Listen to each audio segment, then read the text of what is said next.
Hi and welcome to Thought Catalyst. I'm Charles Painter and today we're going to be talking about the marketing campaigns of the Coca-Cola company. Coca-Cola was first invented within an Atlanta-based pharmacy by Dr. John Pemberton in May 1886. Initially sold at local soda fountain counters, growing demand and the idea of making the beverage portable led to bottling the sparkling drink. In its first year, Pemberton sold just 9 glasses of Coca-Cola a day for 5 cents a glass. Since then, the company has expanded ever so slightly, currently selling its products at an estimated rate of more than 1.9 billion servings a day.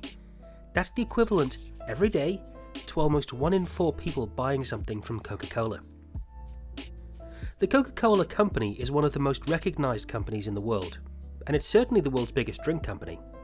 They control more than half the global market in carbonated soft drinks, as well as a substantial chunk of the somewhat larger non-carbonated segment. It owns 4 of the world's 5 biggest selling soft drinks, with Coca-Cola being the world's best known and most valuable non-technology brand. Within its portfolio, the company holds more than 500 brands including Fanta, Sprite and Relentless. Within these, they produce over 3,500 varied products, spanning from sodas to bottled water to iced teas and coffees. Despite an estimated 94% of the world's population recognizing the red and white Coca-Cola logo, nearly 10% of their revenue, $41 billion, was spent on advertising and marketing campaigns last year. This astronomical $4 billion was spent on a diverse range of campaign tactics across multiple geographic regions. As with many things in the world, ironically, the companies that are the most well recognized possessed the highest budget for their advertising and public image.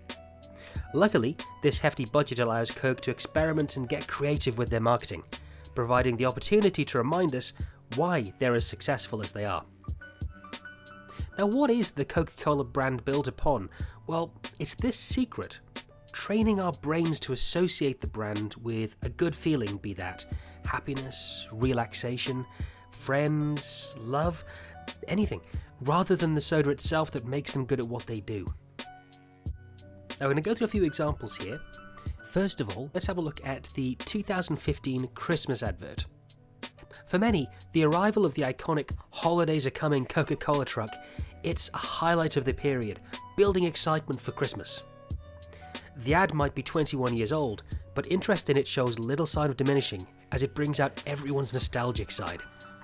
The focus of last year's A Coke for Christmas ad follows a young boy who aims to spread the joy through giving Coca-Cola to those who are making Christmas a reality, including a dad, a shop assistant, and Santa Claus himself. Now, the important aspects of the advert is that it targets the whole family. The ability to provide the experience for the entire family is essential.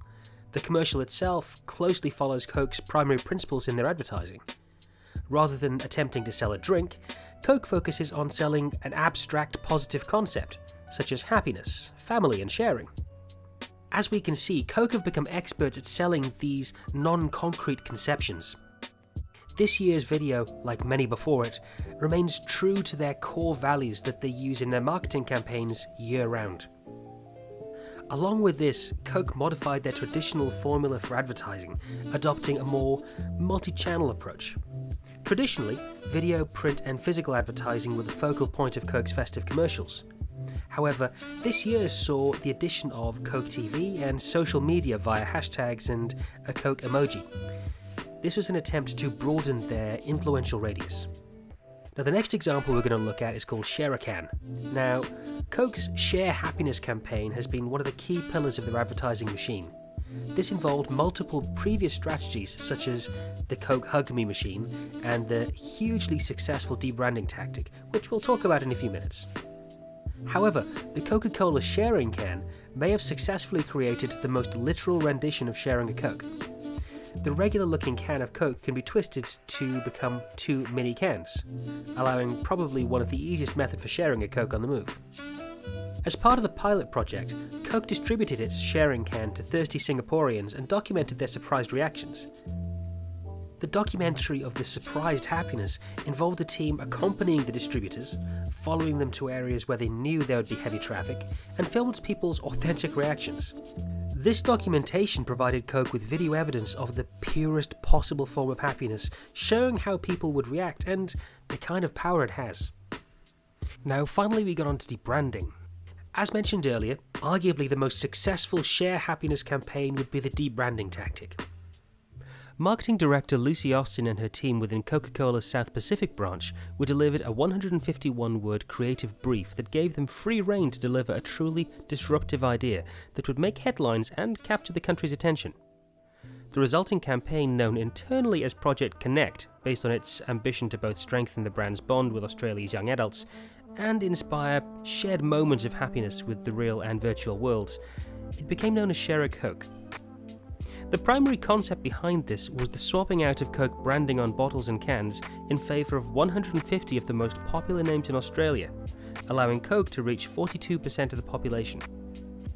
This campaign was released and almost immediately saw a positive reaction, with unaffiliated celebrities buying bottles, and social media conversation and media coverage blowing up as a result. Within that summer, Coke sold more than 250 million named bottles and cans in a nation of just under 23 million people. This overwhelming positive result led to the expansion of the campaign across the world, reaching more than 70 countries. As the campaign spread across the globe, over 17,000 names were used, including generic nicknames and titles such as Mom and Dad and Mate. These additional titles purposefully made the invitation more about giving a Coke to someone else rather than keeping it to yourself, and broadened the appeal and played to their core principles. The continued pursuit of alluring and revolutionary advertising tactics by Coke is sure to assist the sales of their products worldwide, and will not be likely to go anywhere anytime soon.